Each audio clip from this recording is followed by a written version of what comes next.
चांद से पृथ्वी पर कैसे वापस आएगा चंद्रयान-3?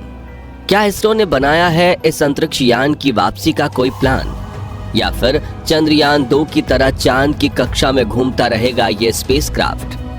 दोस्तों, चंद्रयान-3 हमारे चंदा मामा पर फतह पाने के लिए रवाना हो चुका है। 25 जुलाई 2023 को इसकी कक्षा बढ़ाई गई थी। अब अगली फायरिंग 1 अगस्त 2023 को की जाएगी। अपने सफर में चंद्रयान-3 ने चांद तक की आधे से ज्यादा दूरी तय कर ली है। ऐसे में सिर्फ भारत ही नहीं बल्कि दुनिया की सभी स्पेस एजेंसीज की नजर चंद्रयान-3 पर टिकी हुई है। इसरो का ये स्पेस क्राफ्ट 23 अगस्त के दिन चांद पर उतरने वाला है और इस मिशन की सफलता के लिए हम सभी लगातार दुआएं कर रहे हैं। लेकिन अब सवाल आता है कि अपने मिशन के सभी लक्ष्यों को पूरा करके क्या चंद्रयान-3 धरती पर वापस आएगा? अगर हाँ, तो चांद से धरती पर वापस किस तरह जाते हैं? आज के इस वीडियो में हम चांद से धरती के इस सफर की बात करेंगे, तो पूरा वीडियो जरूर देखिएगा। चंद्रयान-3 इसरो का एक ऐसा स्पेस मिशन है जिसकी नींव आज नहीं बल्कि साल 2014 में रखी गई थी। दरअसल साल 2014 में अपने मिशन मंगल को पूरा करने के बाद भारत ने चांद पर जाने का सपना देखा था, जिसके बाद 5 सालों तक लगातार मेहनत करके इसरो ने चंद्रयान-2 मिशन को लॉन्च किया था, जो बदकिस्मती से अपने आखिरी चरणों में पहुंचकर फेल हो गया। तभी इसरो ने ये ठान लिया कि हम चांद पर फतह पाकर रहेंगे। फिर 4 साल मेहनत करके 14 जुलाई साल 2023 के दिन इसरो ने चंद्रयान-3 मिशन को लॉन्च किया है और हम सभी को यकीन है कि इस बार चंद्रयान-3 चांद पर सॉफ्ट लैंडिंग करेगा और अपने 14 दिनों के मिशन को भी पूरा कर लेगा। लेकिन क्या चंद्रयान-3 चांद से वापस लौटेगा? ये जानने से पहले आइए जानते हैं कि आखिर चांद से धरती पर वापस कैसे आते हैं और कैसे अमेरिका और चीन ने चांद से धरती पर वापसी की थी। तो बता दें कि चांद पर जाकर धरती पर वापस आने की प्रक्रिया सबसे पहले अमेरिकी स्पेस एजेंसी नासा ने तब की थी जब उन्होंने अपोलो 11 मिशन के दौरान अंतरिक्ष यात्रियों यानी कि इंसानों को पहली बार चांद पर भेजा था। 11 जुलाई 1969 के दिन नासा के सैटर्न 5 रॉकेट से अपोलो 11 के स्पेस क्राफ्ट को चांद पर जाने के लिए लॉन्च किया गया था और 21 जुलाई 1969 के दिन अपोलो 11 का लैंडर चांद की धरती पर सुरक्षित उतर गया था, जिससे एस्ट्रोनॉट नील आर्मस्ट्रॉन्ग और बज एल्ड्रिन ने पहली बार चांद पर कदम रखा था। इसी के साथ ही अमेरिका इंसानों को चांद पर भेजने वाला दुनिया का सबसे पहला देश बन चुका था।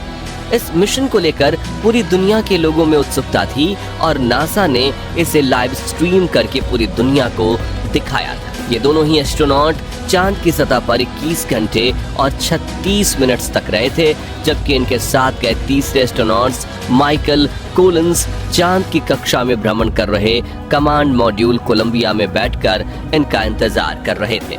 दोस्तों, यहाँ ये दोनों अंतरिक्ष यात्री चांद की सतह पर तो उतर गए थे, लेकिन इस मिशन का सबसे मुश्किल पड़ाव यानी सही सलामत धरती पर वापस आना बाकी था। तो अपने मिशन को पूरा करके ये दोनों अपने स्पेसक्राफ्ट के लैंडर मॉड्यूल ईगल पर बैठ गए। इसके बाद इन्होंने चांद की सतह से ऊपर उठने की प्रक्रिया की शुरुआत की, जिसमें सबसे पहले इन्होंने एसेंट इंजन और डिसेंट इंजन से अलग कर दिया, क्योंकि इस लैंडर को इस तरह से सेट किया गया था कि डिसेंट इंजन का काम इन्हें चांद की सतह पर लैंडिंग करवाना था, जबकि एसेंट इंजन का काम इन्हें वापस चांद की कक्षा में ले जाना था। यानी अब डिसेंट इंजन की कोई जरूरत नहीं थी, इसलिए उन्होंने इसे चांद पर ही छोड़ दिया, जिसके बाद एसेंट इंजन थ्रस्ट पैदा करके चांद के पतले वातावरण को चीरते हुए धीरे धीरे चांद की कक्षा में ऊपर उठने लगा, जहां पर स्पेस क्राफ्ट का कमांड मॉड्यूल कोलंबिया इनका इंतजार कर रहा था। साथियों, जिस तरह चंद्रयान-3 के विक्रम लैंडर को चांद की कक्षा में प्रवेश करवाने के लिए इसरो ने इस बार प्रपल्शन मॉड्यूल भेजा है, ठीक इसी तरह अपोलो 11 के दौरान अमेरिका ने कमांड मॉड्यूल को भेजा था, जिसका नाम कोलंबिया रखा गया था। तो एसेंट इंजन के चांद की कक्षा में पहुंचने के बाद कोलंबिया के साथ ही चांद के चक्कर लगाते हुए उसके साथ जुड़ गया।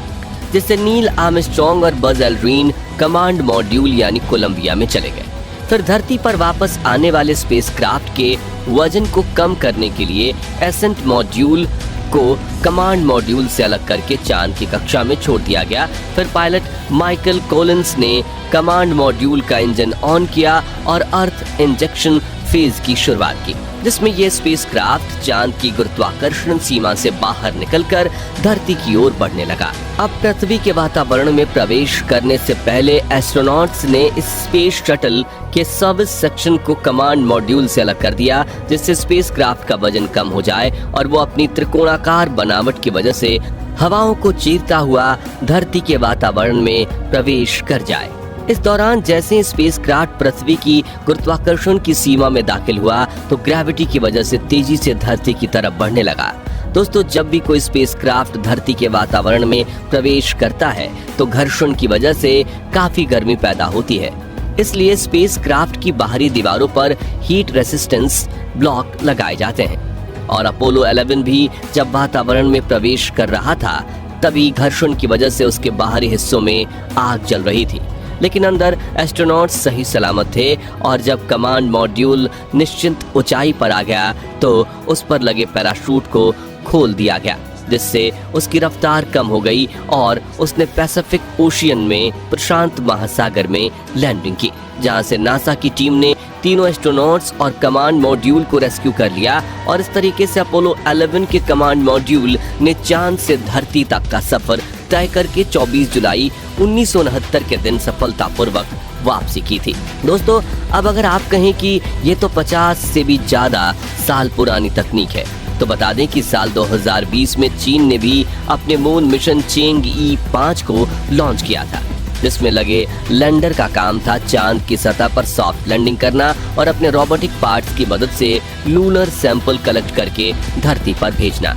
और चीन ने भी वापस लौटने के लिए इसी तकनीक का इस्तेमाल किया था, जिसमें चांद की कक्षा में पहुंचने के बाद लैंडर अपने ऑर्बिटर से अलग हुआ और अपने डिसेंसर इंजन की मदद से चांद की सतह पर लैंड हुआ। जिसके बाद सैंपल कलेक्शन करने के बाद एसेंडर हिस्से में रखे कैप्सूल में स्टोर किए गए थे और एसेंडर इंजन उसे लेकर चांद की कक्षा में वापस आकर ऑर्बिटर से जुड़ गया और सैंपल वाला कैप्सूल ऑर्बिटर में ट्रांसफर हुआ था। फिर खुद को लैंडर से अलग करके ऑर्बिटर धरती की ओर बढ़ा और धरती के वातावरण में प्रवेश करने से पहले उसका पिछला हिस्सा अलग हो गया, जिसके बाद उसका अगला हिस्सा अलग हो गया और पृथ्वी पर उसका रिटर्नर हवा को चीरते हुए सतह की ओर बढ़ रहा था।